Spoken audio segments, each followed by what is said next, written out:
One network to rule them all. Find out where Indy Ball is going to be playing their games this year on the Indy Ball Report podcast.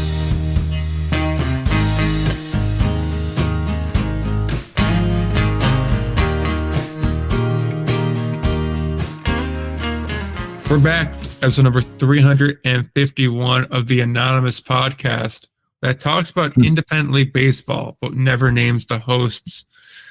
Plus, we apparently drive people to therapy. So that's a victory for us. And you will be rested and well prepared to face your day, knowing that we will cause you mental anguish and never peddle BetterHelp products on this show. I don't even have to do with that. I'm Ryan. Just intro myself. The Rye Guy talks for himself. Ain't that right, Rye Guy? Me, Ryan. Anyway.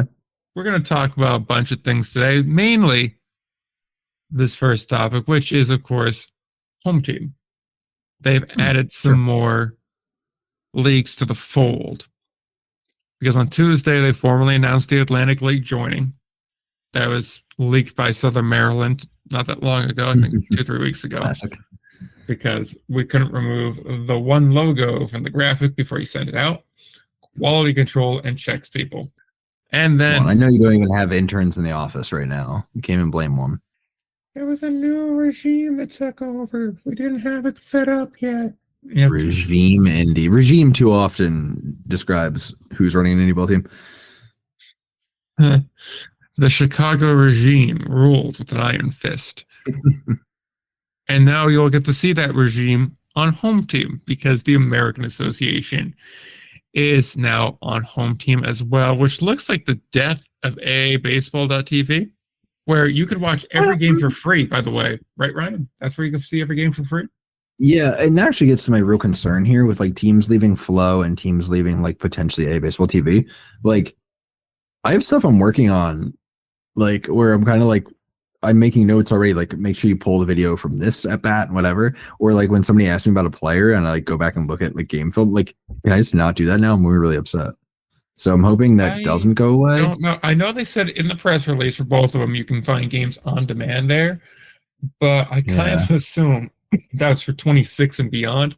I know in the American Association press release it did mention that they were going to slowly integrate the home team graphic package and everything into all its ballparks, because one of the main appeals here is there's a lot of AI tech that's going in here. Now, of course, AI is the work of the devil and we shouldn't encourage it, but it is seemingly some sort of magic buzzword going around too. But we should not encourage this Terminator-based future. Skynet should not be allowed to occur. Now, if I can, I believe when you go to watch the Frontier League on home team, it's kind of like its own site. Like it's their own thing. And I wonder, I could see a world where like home team is the platform that is then hosted within AABaseball.tv. And it's more of a production move than it is a broadcast move, if that makes sense. I could suspect that for the Atlantic League as well.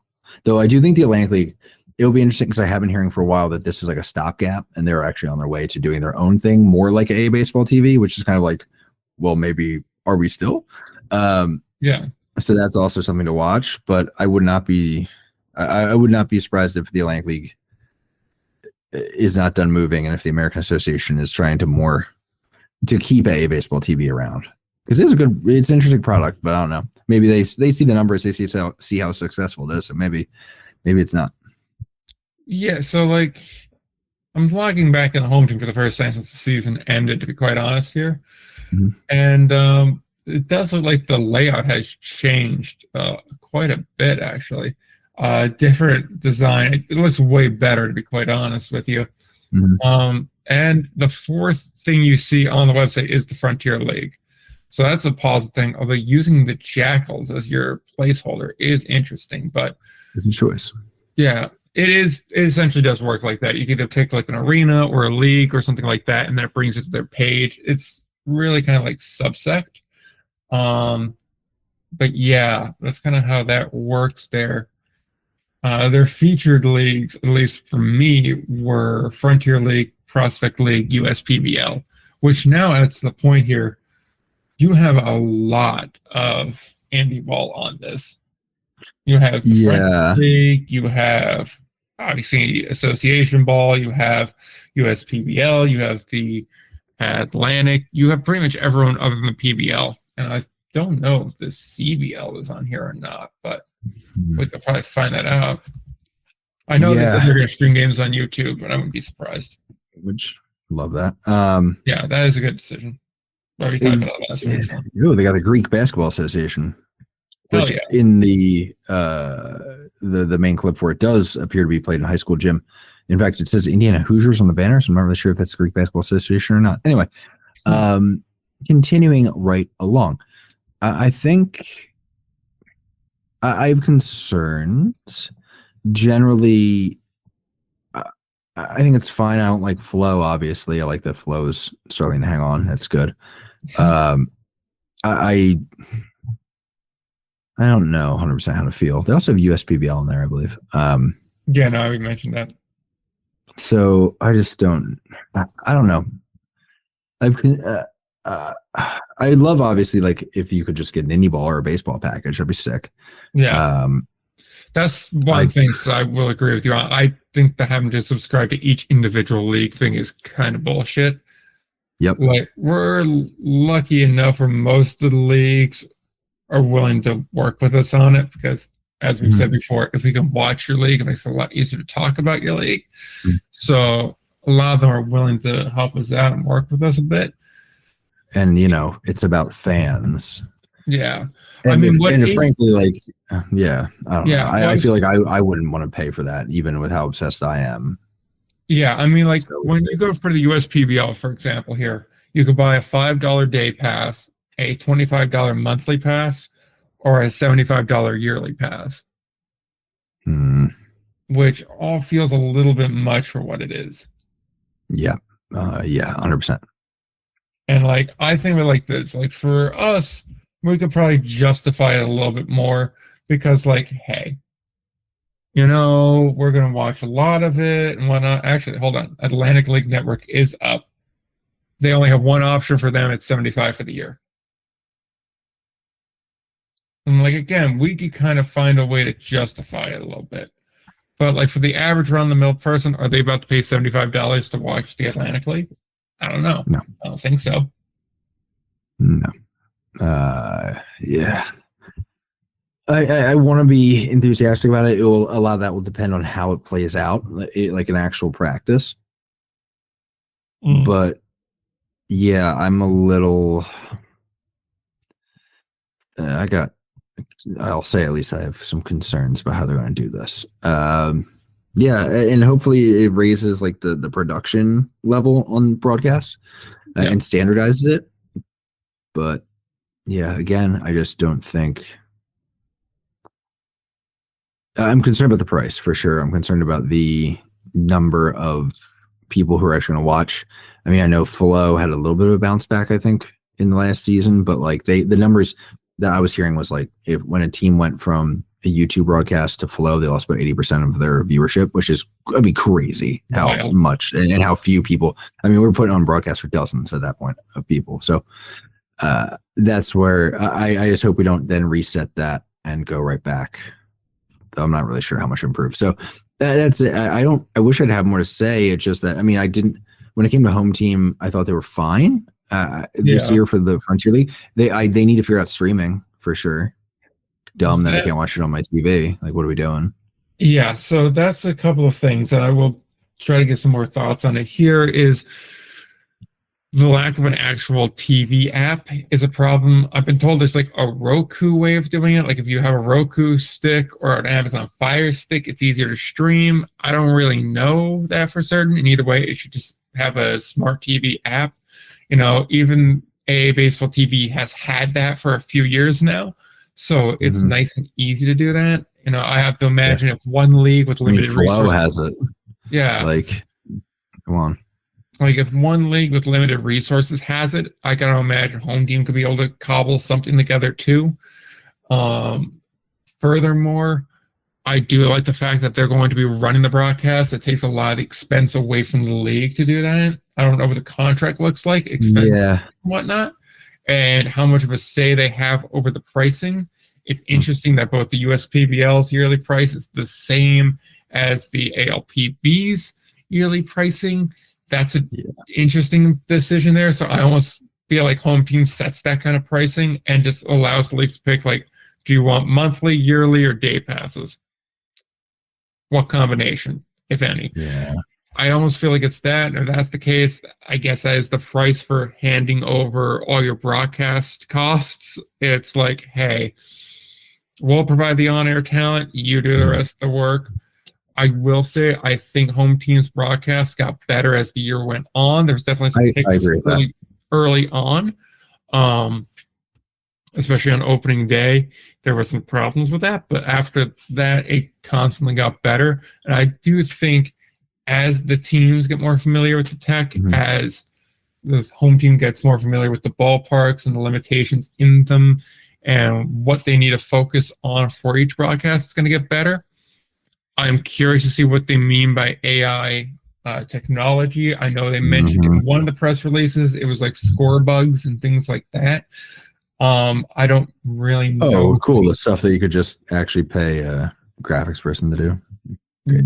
Yeah, I think it's supposed to project more as it's going on. I don't know if they mean that in like an Amazon advanced stat kind of way where it shows that up there, or if they mean just like it rolls it easier so you don't need a guy to necessarily roll in the graphics or make them quick from templates. It could be, if I'm being an optimist, it could be something like pitch identification. Actually see what guys are throwing. It did mention ABS pitch tech, so that could be it. Maybe that would be nice, especially because that is one of the rare things, that one of the things that you can use AI for that you can't really have people doing. Like they're a little down on that part.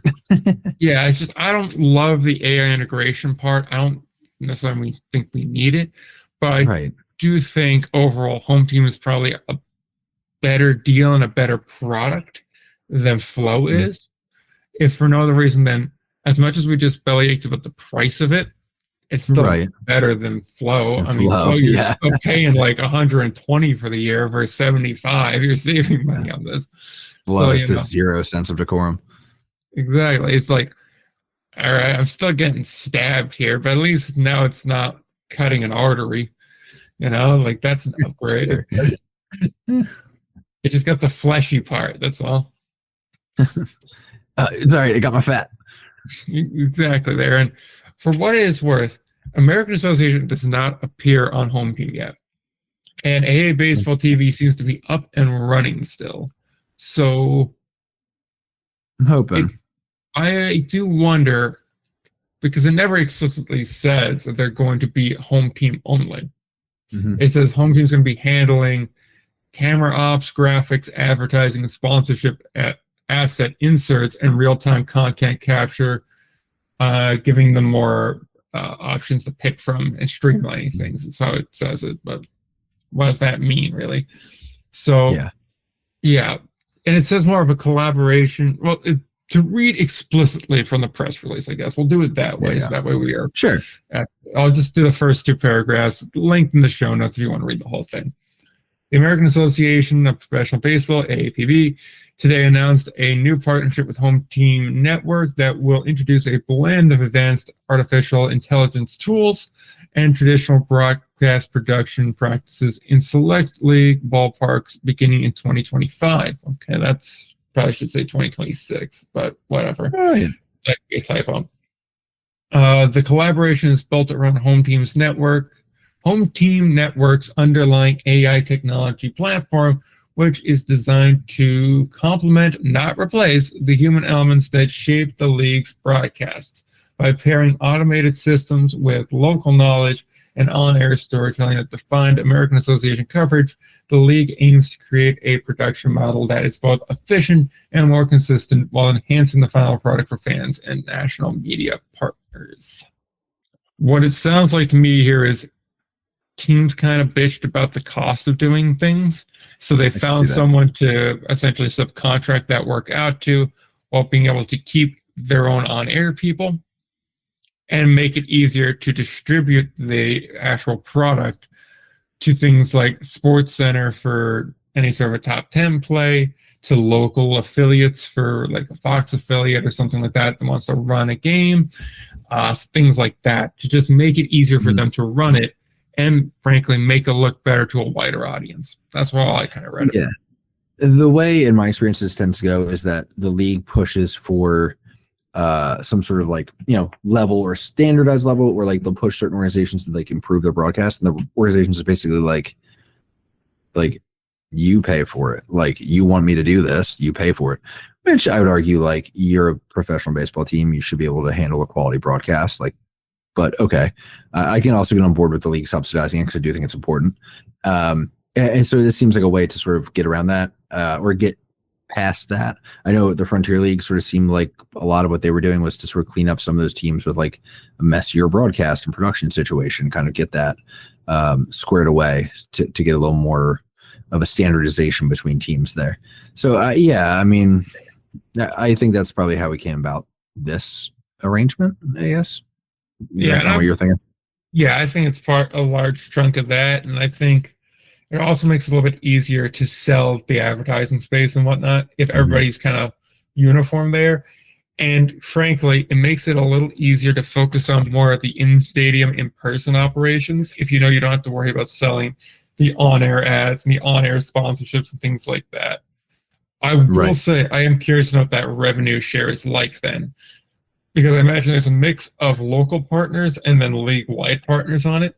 So is that distributed to the team? Is it distributed to the league? Is that just kept by home team to compensate them for the actual service they're providing? How was that share like? I imagine some combination of the team, the league, and home team getting it. I'm curious to know what the divide is like. Is it something like 25, 25, 50? Is it more 33, 33, 33? Is it 40, 20, 40? Is it, how does that look? Yeah, I have no insight as far as that goes, unfortunately. But, well, maybe we can do a little bit of digging this week and see if we find something. Yeah. No, so overall, we have ways of making people talk. That's kind of where I'm at on it. I'm cautiously optimistic. And, yeah, I will see. I do hope they keep a baseball active, though. Yeah, same. It's very easy to use, and by and large works well most of the time. Yeah, I agree. I mean, of the leagues, I think they had the best sort of thing going. I think they had the best quality of broadcast. So they did have variation there. With that, I mean, I also think, I guess I also hope this doesn't slow the roll on. I've verbalized before, I'm really impressed on just day in, day out game nights, quickly sharing highlights and drama, whatever's going on around the league, like getting that quickly put up on socials. I think they do significantly better than any other league at that. So that's something that I hope they don't, get delayed on or get distracted from, focusing on. Saying it's good. And it does a lot to promote the players and promote the quality of play and the seriousness with which the league is taking it. You always get the feel that, the American Association cares about the baseball happening on the field. Yeah. I would almost imagine the AI makes it a little bit easier, because if it's capturing things and clipping it as it happens, it's a lot easier to have AI just like clip each individual play pitch to pitch. That's what I was probably thinking. It probably is. Yeah, so it makes it a little bit easier than if your social team can just kind of go into one central data point, go and grab the clip they need, drag it into a tweet, and then fire it off, or put it into one manager and fire the thing out. And so I go as far to say, as their promotion of the on-field baseball on game days, it's just good in general across all of baseball. Yes, and ideally, I think, again, if there's something that we're trying to use the AI for, which is truly stuff that people can't do, so it's not replacing people, it's in real time, sort of cutting plays, and not only cutting plays, but cutting also the broadcast of the play, but also each camera angle of that play, and automatically stashing it like within one folder. So you can go back to in a database, you can quickly go back, like immediately, essentially go into that folder, and it will have every angle of the play that just happened. Hopefully. Yeah. But I don't know. They could easily just use it for something else stupid.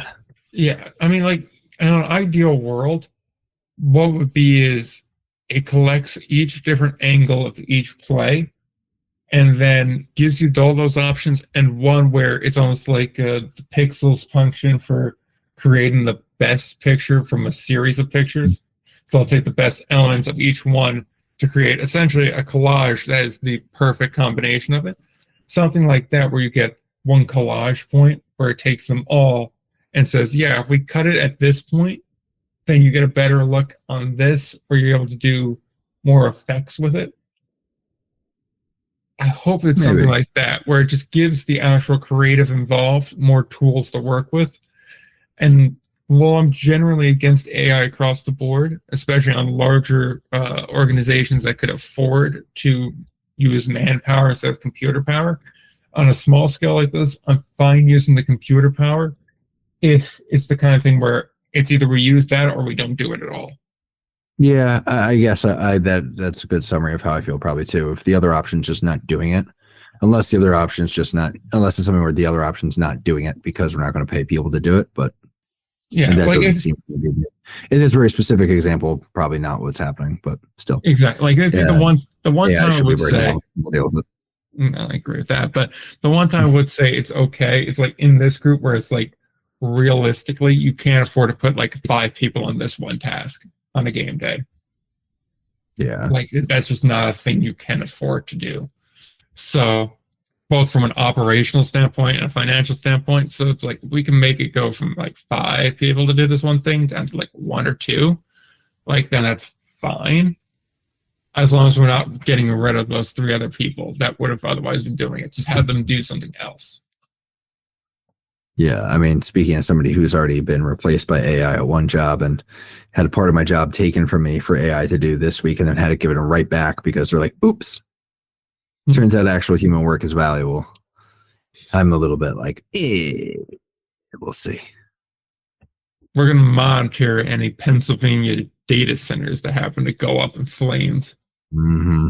Hey, man. We'll go to the coaching carousel because we have 2 new, or not new, but 2 returning managers, new pieces of news. Aaron Miles will be retained by Oakland along with the rest of his staff, James Harris and Jim Diedrich. And then TJ Stanton, it seems like it's a 1-year extension, maybe longer, but it certainly sounded from the press release as though it's just a 1-year extension. He'll return to New York, his 6th season. But so thoughts on Aaron Miles and TJ Stanton going back to Oakland and New York, respectively? Aaron Miles, he had to bring back. I mean, all he has done is win. Remember, he took over like a messy Oakland situation. His first season. Yeah. And then it went fine after that, made a little playoff run, and then didn't, YOLO on them at that point. But and then from there, this year, like the most successful Pioneer League team in the at least their Pioneer League history. Their Indy Ball history in the Pioneer League. So I don't see how that. I don't even have anything to say on that one. I'm just like, as long as he's not taking an affiliated job, sure. And if I'm him, I'm not trying to go anywhere. I mean, because usually if I'm Pioneer League manager and I'm successful, I'm like trying to make a move. Like, let's see what the Frontier League has for me. American right now. I mean, you are paying players, I think, as much, if not more, than every other league. So that kind of gives you, as long as you're within your roster restrictions, if you're out in Oakland or out in California in the Pioneer League, very much some pretty good pull on any player you really want to make a run at. Of course, you have the complication of your league's competition level, but that's a different thing. Just dominated the league, seems well received out in Oakland. The fan base is there. The front office there. Yeah, I don't see why they wouldn't want to reconnect or continue their sort of relationship there. TJ Stanton. It's so funny. I think maybe I have a more positive opinion of TJ Stanton than maybe I should. And I'm not entirely sure where that comes from. but I think highly of him, and it seemed to me as like a no-brainer, and I was a little weirded out by the fact that it seems like a 1 year thing. But like we forget, I mean, they did make the playoffs this year, didn't really, do anything with that, and they almost missed the playoffs. They were a game and a half from missing the playoffs after a collapse this year. It did take a push at the very end against Sussex, yeah. They had a historic collapse the year before. And there are managers out there that have second half problems. And I never know what to make of that. Sometimes, because I will say one thing about that before you make your point. I will say one thing to cut you off. I wouldn't call this Boulders team for 25 a collapse, because keep in mind, it was really Sussex County for most of the year leading that division. Yeah, you're right. It was the fact that they made the run and then they had it and then they like let it get away, where you're like, all right, okay.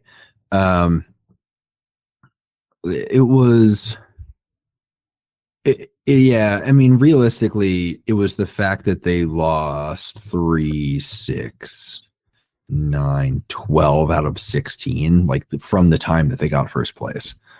That was the one where it's like, damn, what are we doing out here? And then you can't even hold getting smacked by Quebec against them in the playoffs. That's kind of tough. That's kind of, and in the end, too, yeah. And you could also argue, like, did they get in because Sussex kind of had a weird last series there? I don't know. But then you back it up, though, to that 2024 situation, which I also, part of me wants to be easy on, because you and I were here early on going, I don't think the Boulders are legit.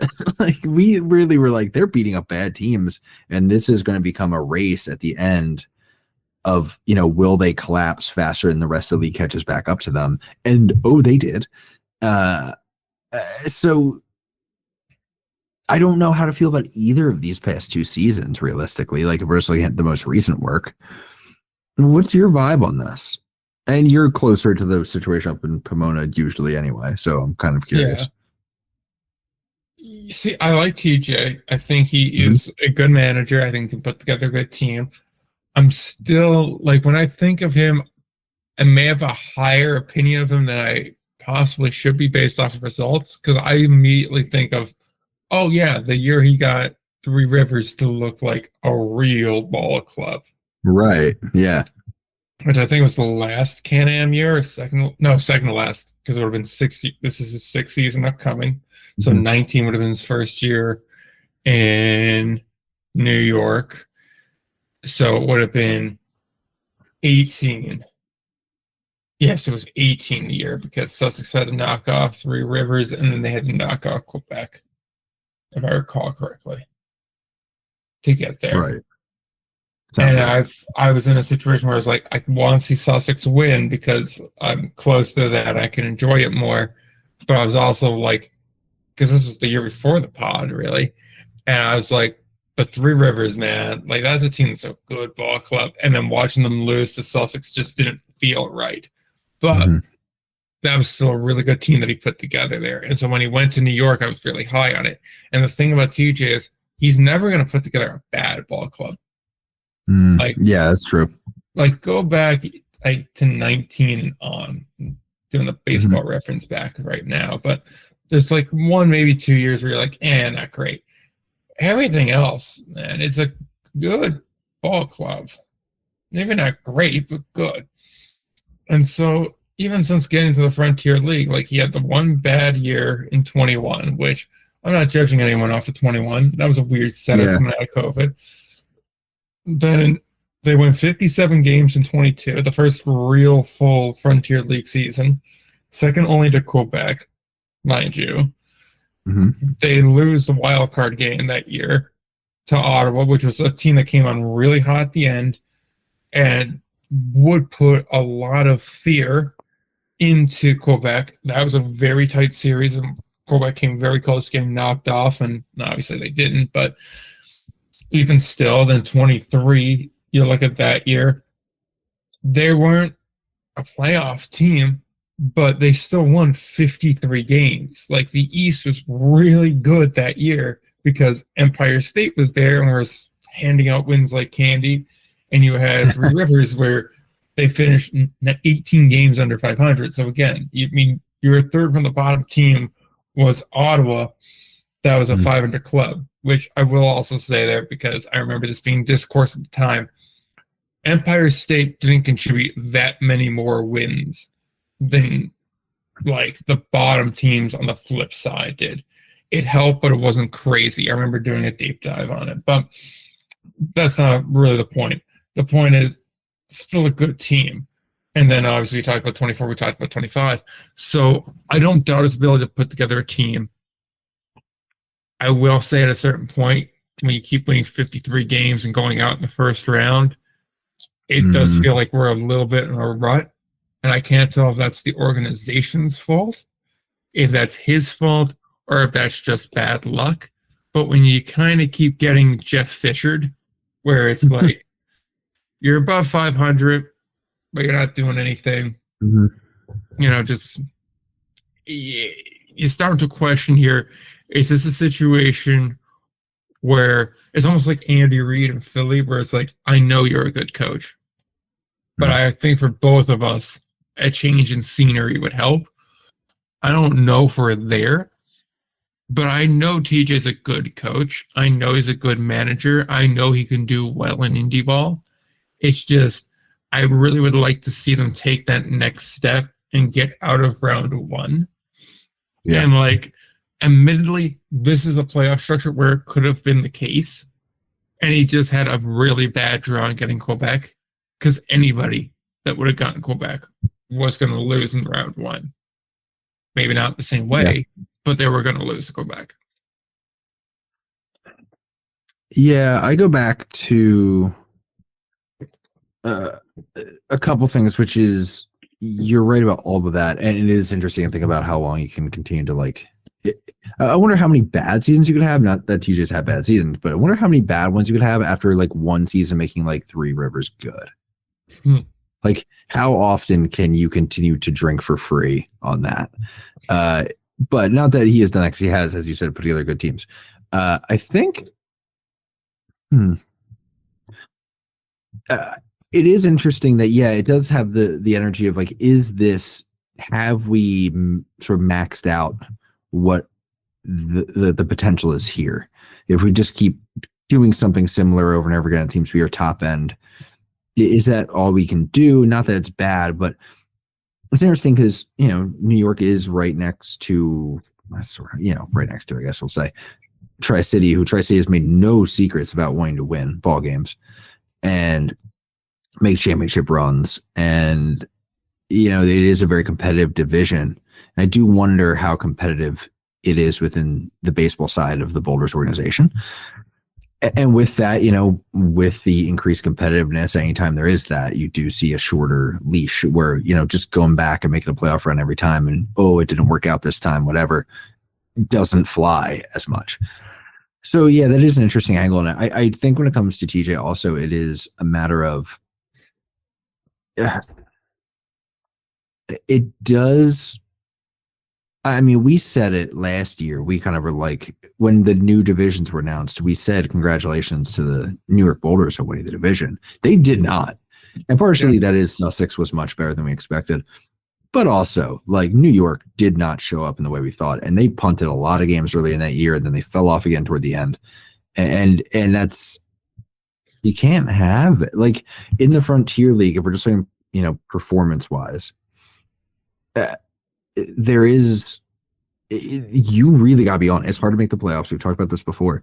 You can't punt 2 weeks at the beginning of the season. You can't punt the last 2 weeks of your season, or to start, late July or August, having an issue and having, a slow roll there.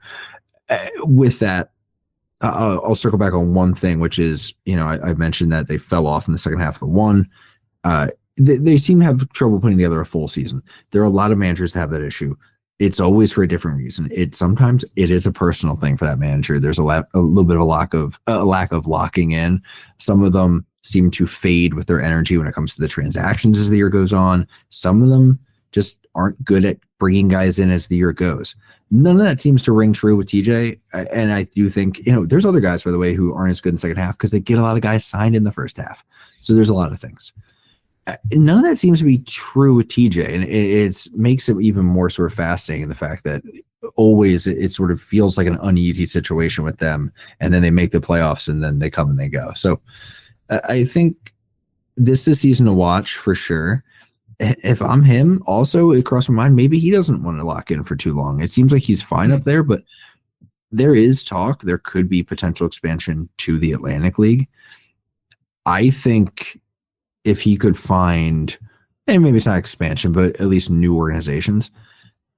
TJ, I've always thought as a manager who could really run it up in the Atlantic League. I think if you took off the roster restrictions from him, using the connections he has, using the people he's already had filter through the Frontier League with him, I think TJ could be very good in an Atlantic League setting. And I do wonder if he is like, all right, like maybe he's tired of being within that organization and maybe he didn't want to lock in long term, Yeah, I mean, he has been there 6 years. I mean, that's a long time to be with one org. And frankly, he kind of feels Staten Island-y.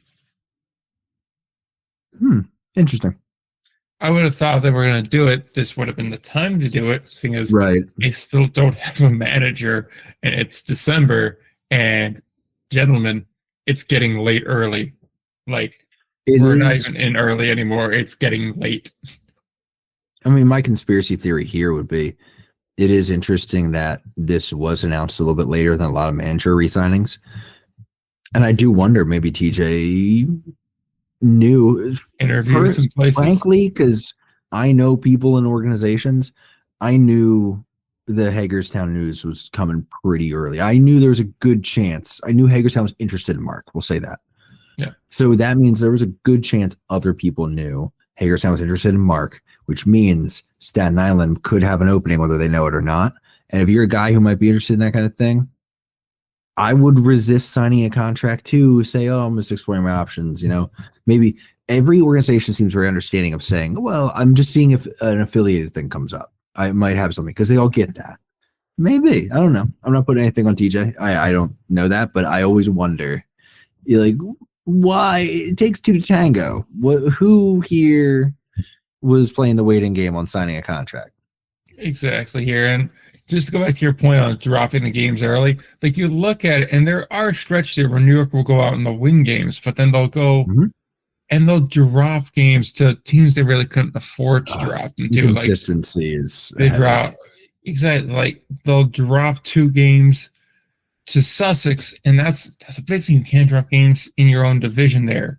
Then they'll go out, drop 2 to Ottawa, 2 to Quebec. Fine, they're not in your division. It's not that big of a deal. But there's also stretches there where I see it that, 3 Rivers took 2 games from them. Like, you can't have that. Yeah. Even at this point. And then they'll go on a stretch and they'll win 5 of 6.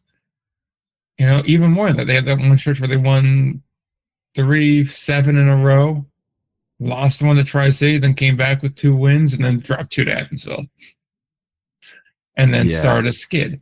So that was the issue with them, is that they were a very streaky team where they start to come up and they start to come down. And also, let's keep in mind too, part of the benefit of getting them back into that fight too, especially in those later Sussex series, was Sussex getting injured. That's part of it too.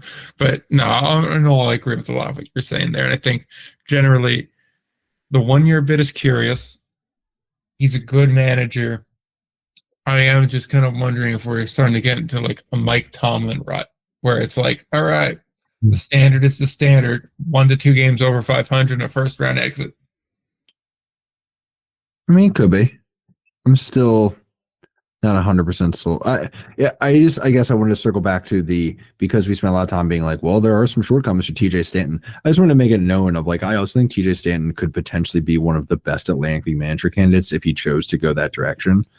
Just to like cover the fact that like he is seemingly a very good manager. So I just wanted to make sure that was covered. Well, I didn't feel awesome about that conversation.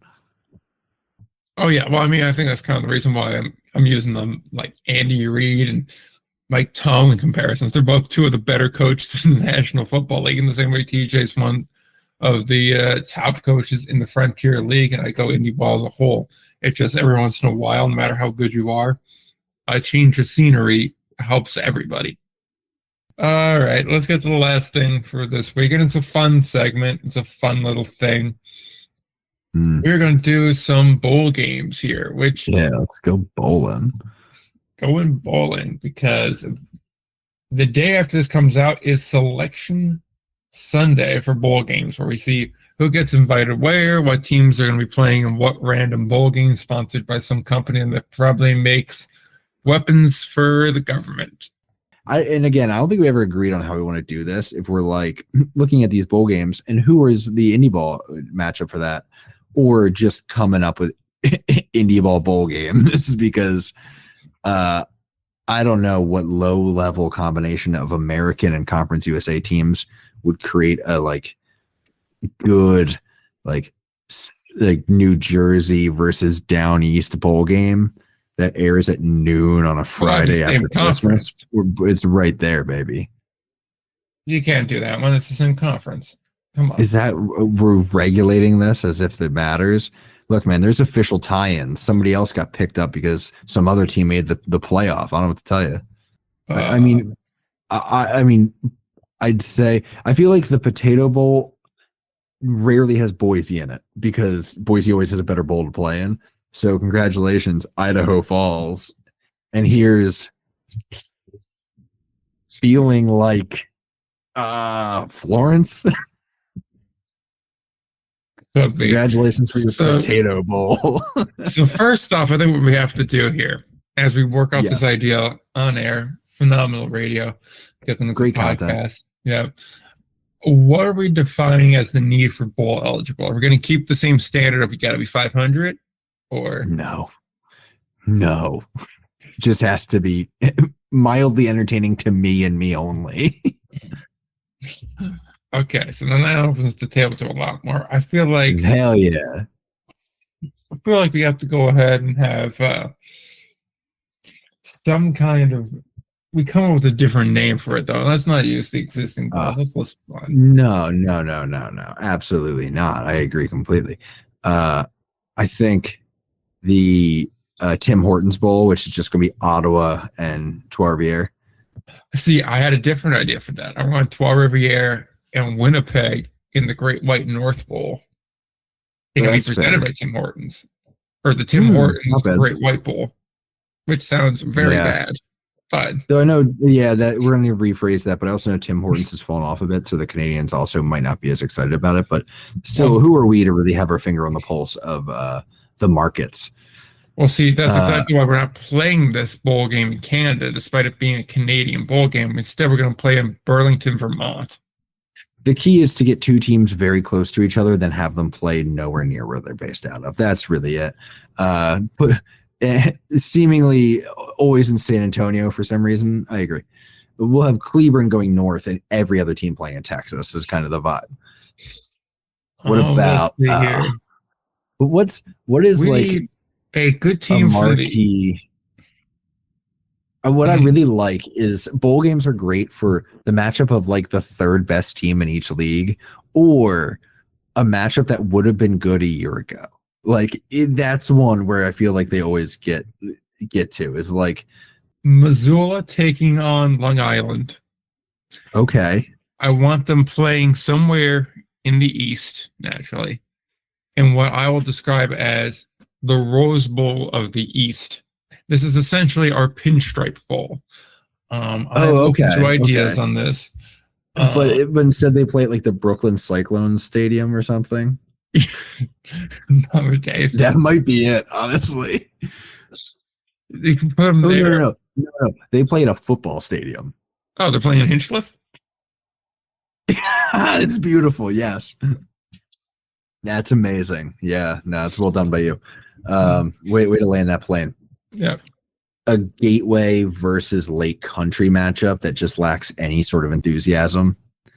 Like, one of those bowl games where you're like, wow, neither team really cares at all. Like one of those. And that's not anything against either of those teams. It's just like the fourth best team in two different leagues. And neither of them care. Probably put them in California, but Northern California, so it's not warm. And it's just like, can we do Gateway, Lake Country, and Platte, Nebraska in the Mark Twain Bowl presented by Carplus? that's beautiful. That is amazing work by you. That's so funny. Who else played the Bananas other than Florence? There's someone else. I think Lexington did. I know Kansas City did. I don't think Lexington played the Bananas. I'll tell you that much. Okay. So Kansas City did, though? Yeah, Casey did. Kansas City and Florence against each other in Savannah, In the playing a Bananas banana Bowl? ball game as like the banana bowl. I feel like the Chiquita Just has to be the as- sponsor for that, right? Because the Chiquita Sure. Banana Bowl works too good. I mean, if we're overthrowing governments, yeah, man, we can do whatever we want. Well, then we're going to go with the Dole Bowl. Yeah, they both have done it, huh? They're really in. The Domino I mean- Sugar Bowl. Truly the American government of companies when it comes to overthrowing other governments. Let's run back to our point. I know this is bad content, but that's fine, guys. If you're here, you're here. It's the off season. I have some other stuff. I'll admit I have a concept that I saved for my own podcast this week. Sorry, but I'm not going to even promote it because I'm trying to help. So here's what I want. Let's go back to the 500 or above rule. If we were to do that, Okay. Can What I is go the one more worst before game? that rule, though?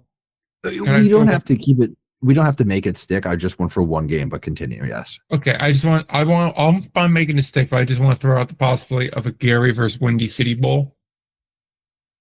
Oh, that's tough. That kind of goes where I'm going right now, actually.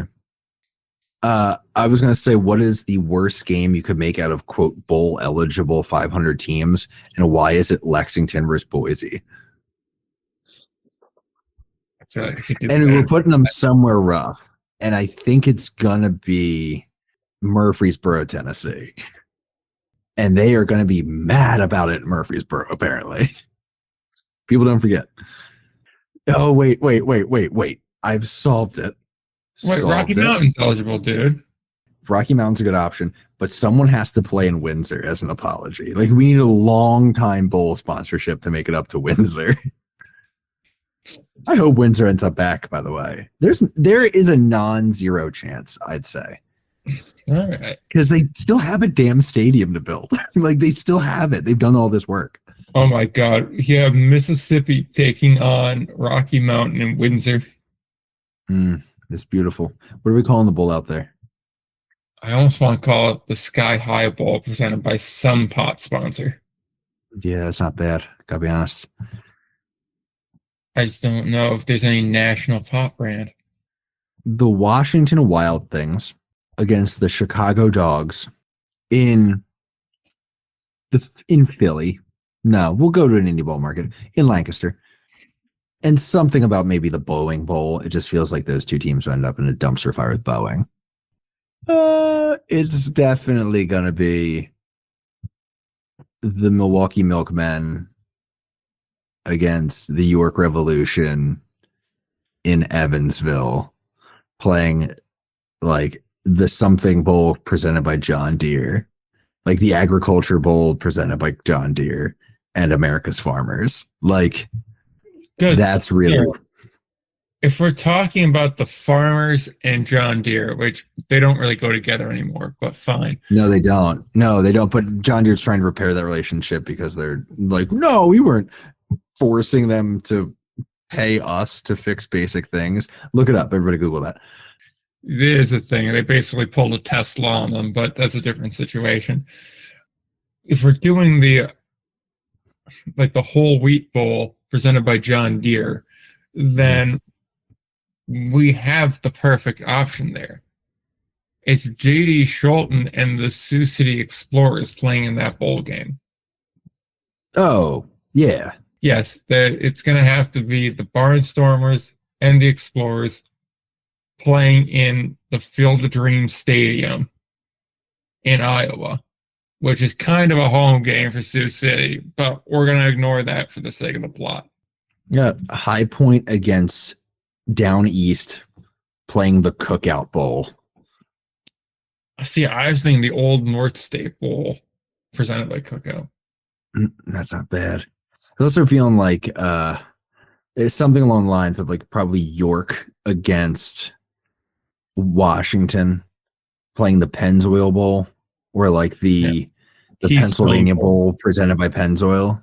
The Keystone Bowl presented by Pennzoil. Done deal. Yeah. That or you even have and their bowl tie-in, it's just the two best teams. It's like Washington or like the next best team close to Pennsylvania in the Frontier, and then like the better team of York or Lancaster is like what that would end up being. I need to look up one historical thing real quick here. It's going to be Montana. So let's go. We'll host it as it's going to be Billings because they're not going to be able to get Missoula for this. And it's going to be like the Badlands Bowl presented by, I got it, Grey Wolf Casino. Like, that's right there, man. How about the Ethan Allen Bowl presented by Duncan? And it is the best two teams from the Northeast region. From the New England. Yeah, not bad. Not bad. I get that. Oh, something has to. What is Maury Povich's newspaper? Because it's a bowl game up in Kalispell, sponsored by Maury Povich's newspaper. It could even be the Flathead Bowl, sponsored by Flathead Beacon. Takes place in Kalispell and just takes like above average Pioneer League team and a roughly average Frontier League team. I am feeling in this moment Idaho Falls or just Glacier. Honestly, could just be Glacier against. Yeah, it could be a Hawaii Bowl type situation. What do you think shows up in the package for that? Like a free DNA test for like parenthood test? Parenthood test could be it. If it was based out of Cincinnati. Test, thank you for the word. Appreciate it. Yeah. If it was in Cincinnati, there'd be Skyline Chili there, but it is in Missoula. Essentially, right, let's take same difference. Before we wrap this up, let me remove the gimmick of finding a bowl for it, unless we want it. Just out of curiosity, what are like the best matchups we would want to see cross league like today? Assuming we can't just go like, I want to see Quebec take on, like. Right. Know. Also, like we're looking for the best matchup, if we're honest, because like, I mean, I don't like if we're just going best against best. I don't know how I feel about Sioux City versus Quebec, honestly, because it might. Yeah.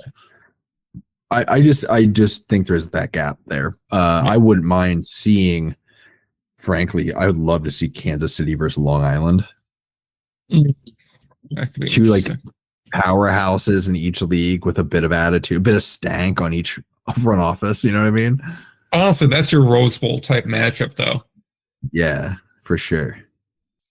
Honestly, though, I kind of want to see Gary take on a team like Gary Lexington could low key kind of be a fire match. Yeah. I'm with that. Blue Collar Bowl. Yeah. Honestly, Bourbon Bowl is still right there for Florence against Lexington. Yeah. The Battle of the Bourbon Trail is still really good branding from a guy who's traditionally not good at branding. Everyone has a moment, which I still think Bourbon Barrels should have been the alternate identity down there. That was my pitch for instead of the Genomes. Or no, the Barrel Racers, I think, was the one I had, but it was going to be like a bourbon barrel. But then we sold the naming rights to Wild Health. Would Quebec Southern Maryland be a decent game? It's towing the line there. Because, Southern is not an impressive team. They're a team with serious flaws.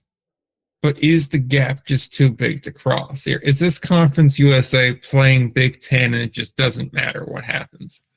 Or is this like, all right, Delaware's got a little bit of spunk here. Maybe they are able to knock off Maryland. I don't know. I would not be. I kind of feel like that could match up okay. I kind of want to see that one.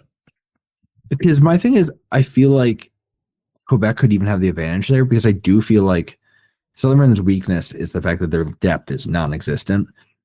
like I feel like their depth is like average Frontier League quality at times, and Quebec has better than Frontier League quality depth. So I wonder how that would end up. That's fascinating. And I feel like Pat Scalabrine knows how to manage that. I feel like he'd understand, like, okay, we can't run the big dogs in game one.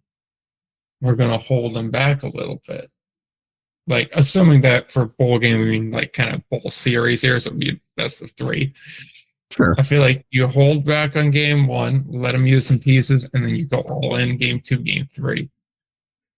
Maybe that's overly conservative, but if you really believe that their depth is not there, and it got exposed this year that the offense still ain't there, and they lost pitching depth, I don't know. I feel like that could kind of be a thing. Yeah, I think that's a good point. Yeah, I was thinking about like, it's so hard because the entire Atlantic I don't know what to make anything of, which is a different conversation entirely. Because there were a lot of teams where, like, I was at Gastonia, powerhouse, 5th best team record-wise last year. That's right. But remember, they came on charging in the second half, so I'm kind of like, all right. So if we really wanted to see Gastonia tested, I feel like throw them at Sioux City and see what happens. But that feels like an easy matchup to make. I'd be interested to see like Fargo also take on a Long Island and just see. It's a good little test. Good, just to see where we're at once you come down a couple spots in the standings. Gastonia and Sioux Falls could be interesting. Okay, I'm listening. A couple of years ago, when they were really both like run and gun teams, could have been more interesting. But I feel like talent level, they're both roughly equivalent in their respective leagues. They each had like one particular section of the season where they were legitimately a problem.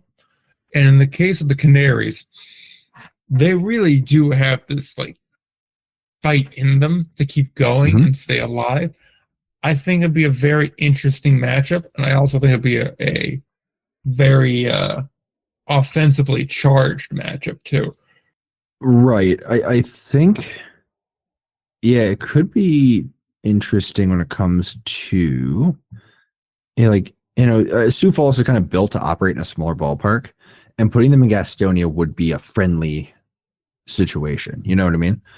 Because it is similar in that way. I do also point out that Gastonia is also built for that environment and also thrives in it and would also have that advantage. So that's what I'm saying. It's strength on strength, no matter what ballpark you go to. But we're losing the fact that Gastonia also does have good pitching. They were rough to start the year last year because they basically had none of the pitchers that they intended to start the year with injury and guys getting signed.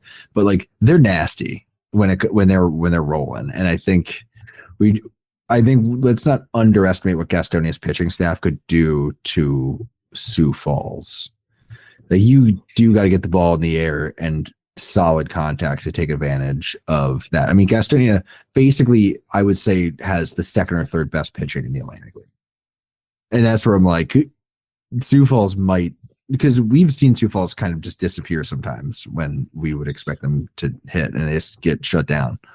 I mean, true, but at the same point in time as well, Jordan Bart's a good player. Josh Rewalk can hit just about anywhere. You're right. Calvin Estrada is a good contact guy here. He had 20 home runs, so it's not like he doesn't have power. Mike Hart got a little bit of pop there. Jabari Henry is a professional hitter. I think his bat would travel.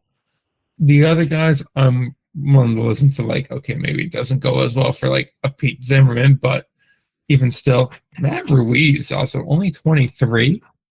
Solid season for him as a 23-year-old in the association. Watch that.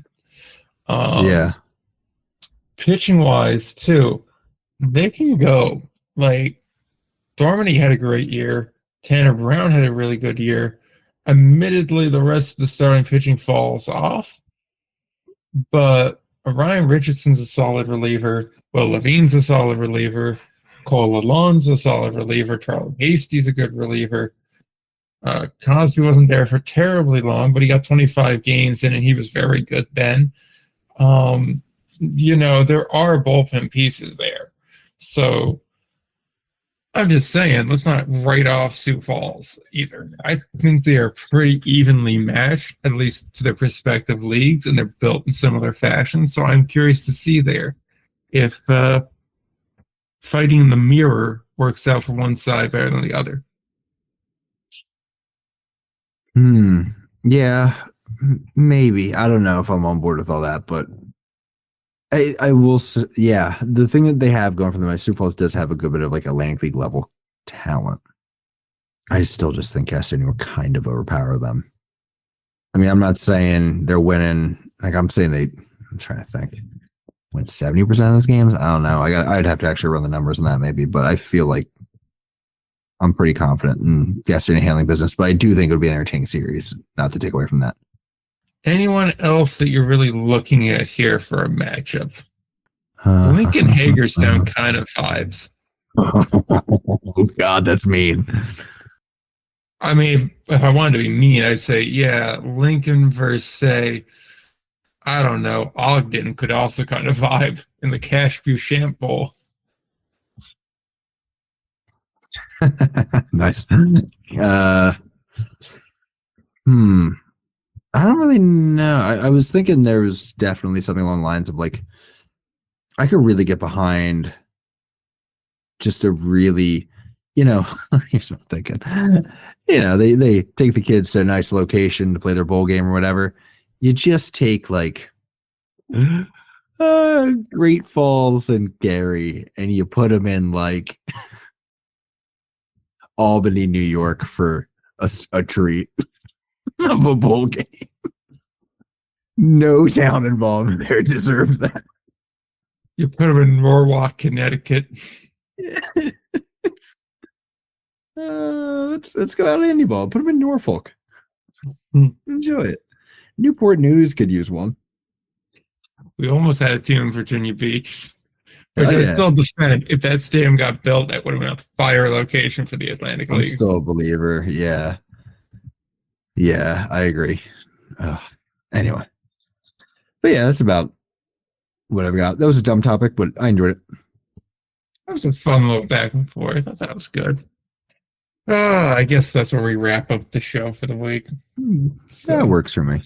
Nice. It wasn't the longest show, but it's a fun one. We're going to get more into it. Q&A coming up, by the way, too, people. You got like 3 weeks until that. So get on it. Get on it. Go ahead and get on it. I got to update my calendar, too. Hold on. It's still in November. There we go. Yep, 27th is where it is. So that is going to be not next week, not the week after, but the week after that. We said last day for questions, I believe, was 22. I think we said 23, 22, something like that. Something like that. Why not? Yeah, we're going to record something. Try to get in earlier, though. So send questions in to me or Ryan. DM's open for that. Or email. You can find all the contact information on the website, indyballreport.com, indyballreport, everywhere except for Twitter, which is at indyballpod there. So keep an eye out for that. Yeah, and you can find my stuff at Indy Ball Nation on Instagram, Twitter, YouTube, podcast platforms. I will say, if I can be self-serving for a moment, I'm working on a sort of player survey, very similar to like the survey that the NFL Players Association does that reports on organizations and how they treat their players. I would have liked to have this done earlier in the offseason. I've actually been working on it for like over 2 years off and on. Not that it's 2 years worth of work. It's just that I let it go and then come back to it. It should be done within a week or two, but I'd need a little bit of help. One, just maybe an extra opinion on, hey, are these good questions and relevant questions to be asking? And two, I could use some Spanish-English translation help. So I do think I have one person helping with that, but I don't want to put it all on them. So if you're interested, reach out to me, DM me with Indy Ball Nation. And if you want to do a little bit of translation work pro bono for the good of the working class in Indy Ball. Which, by the way, could be a fun podcast discussing that. So we'll see once I start getting some results in. Yeah, the title of that episode is All You Have to Lose Is Your Chains. And any future employment opportunities. For me, players will too. remain anonymous. And I'm sure in one way or another, employment is, yes. Okay. Until next time, don't forget to play ball.